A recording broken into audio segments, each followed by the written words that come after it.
Audio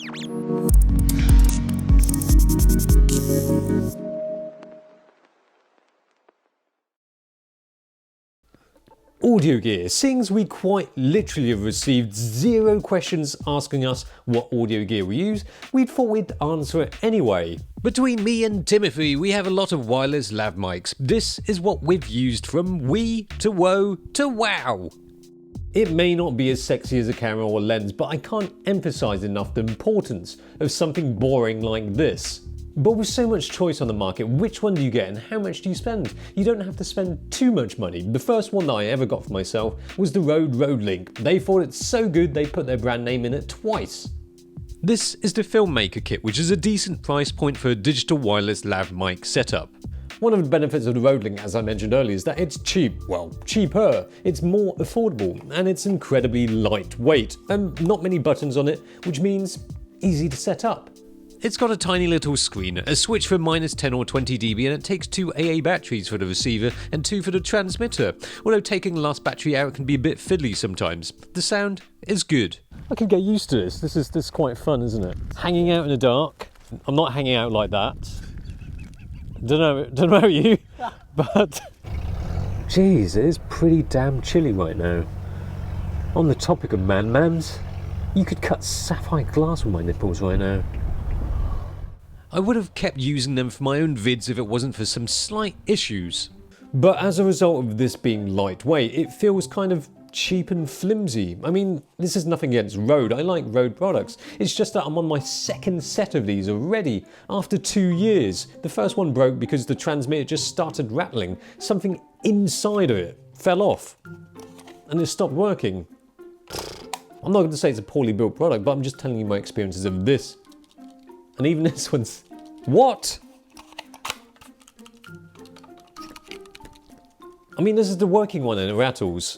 Another thing is that why does this have to be so damn chunky? I mean, just look at it. I've put it in my back pocket before and sat down on the seat and I thought I tore myself a new one. I mean, it's so lightweight. There must be so much space inside of this. I mean, no wonder it rattles. There's probably a dead rodent trapped inside of there. Well, the main reason for the size is the antenna being internal and the dead rat. Anyway, I tend to use this mic instead now. One reason why I got the Sony UWP-D11 or whatever silly name it's called, why don't they just call it the Sony Link, is because, well, look at it, the size of it. It's such a nice size. I mean, if you want to keep the transmitter nice and hidden, you're not going to do that to Rode Link because it's massive. Another good reason for having these is that because sometimes I shoot video with the Sony, you don't need to use the 3.5mm jack. You can just use the multi-interface shoot, saving you using all this cableage. And it produces nice clean audio. It's got a high signal to noise ratio. The higher, the better. The Rode Link isn't bad at 87 dB, but this is 96 dB. You can't quite beat thumbing 2 sticks. I'm glad I said sticks. I really like the sound from the Sony, perhaps a bit more than the Rode. Fares a little better in the wind also.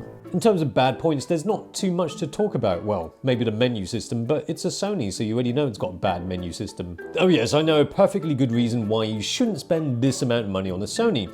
Because if you spend just a little bit more, you could get this puppy. Tim used the Sennheiser AVX, which, as Tony the Tiger would say, is great. The Sennheiser AVX is our wireless lav mic of choice. Just look at it. It's still boring, but it's as sexy as a boring thing can get. In terms of the size, it's quite similar to the Sony, but I like the fact that the antenna on the Sennheiser is short, stubby and solid, whereas the one on the Sony is long and floppy. That's what she said. Ooh. This is perhaps the best way to vlog. This is the vlogging setup of the future. It has a slightly low signal to noise ratio than the Sony at 90 dB, but the sound is so clean and crispy. It's the ultimate selfie stick. So here we are, doing a very cheap version of Google Earth. Whoa. Now this could be an advantage or disadvantage depending on how you like it, but the Sennheiser uses its own rechargeable batteries, which makes for a smoother change. But consequently, if you're out of power with the other wireless lav mics, you can just pick up batteries from a local supermarket. You can't with the Sennheiser, you have to use these. But that's it, and that's really why we picked the Sennheiser as our #1 mic, and these are our backups. But if you're on a tight budget, then the Rode Link is not bad. I might have had some problems with the Rode Link, but maybe I just got a bad egg, and the second set is working. Maybe it rattles a bit, but you can still get some good, clean audio out of this. And besides, this is much more affordable if you don't want to stretch that much more for the Sony or the Sennheiser, then this is good enough. If good enough is enough for you, that is. Still, the Rode is the best affordable wireless lav mic in my mind. The Sony and Sennheiser feel a lot sturdier, made for some solid use. Which sound you prefer really depends on you, so here's some tongue-twisting tests. Peter Piper picked a peck of pickled peppers. Which wristwatches are Swiss wristwatches? Well, it's the one that says Swiss on the dial. Managing an imaginary menagerie. Rude tongue twisters. I am not the pheasant plucker, I am the pheasant plucker's mate. I'm only plucking pheasants because the pheasant plucker's late. Not a punt cut square, it's just a square cut punt. It's round in the stern and blunt in the front. Mrs. Puggy Wuggy has a square cut punt. Where's the peck of pickled peppers Peter Piper picked? Oh my god.